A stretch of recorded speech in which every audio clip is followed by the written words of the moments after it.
దారిని ఎరిగి దారిలో లేకుండా పోతూ ఉన్నది ఎరుకే. బోధంతా ఉన్నది ఎరుకకే, పరిపూర్ణంలో బోధ లేదు.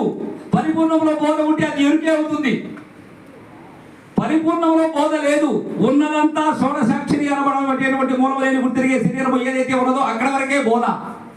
అది లేదు అనబడేటువంటి దృఢత్వం నీకు అయినప్పుడు ఉన్నది ఎలాగో ఉన్నది, ఉన్నదాని గురించి నీవు అన్నావంటే మళ్ళా అది ఎరుకవుతుంది. కాబట్టి ఈరోజు అందుకే నేను ఒక 2-3 నిమిషాలు తీసుకున్నాను. తర్వాత పెద్దలైనటువంటి వారు ఉన్నారు, వారు మనకు చక్కని ఉపదేశాలు, చక్కని సందేశాలు. ఉపదేశం ఎందుకన్నానంటే, ఉపదేశం అంటే దగ్గరగా ఉండేటువంటి ప్రదేశాన్ని మనకు చూపించేటువంటి పెద్దలని ఉపదేశం అన్నాను.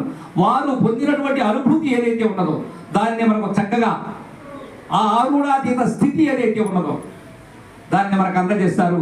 అందరం కూడా శ్రద్ధతో, ఆసక్తితో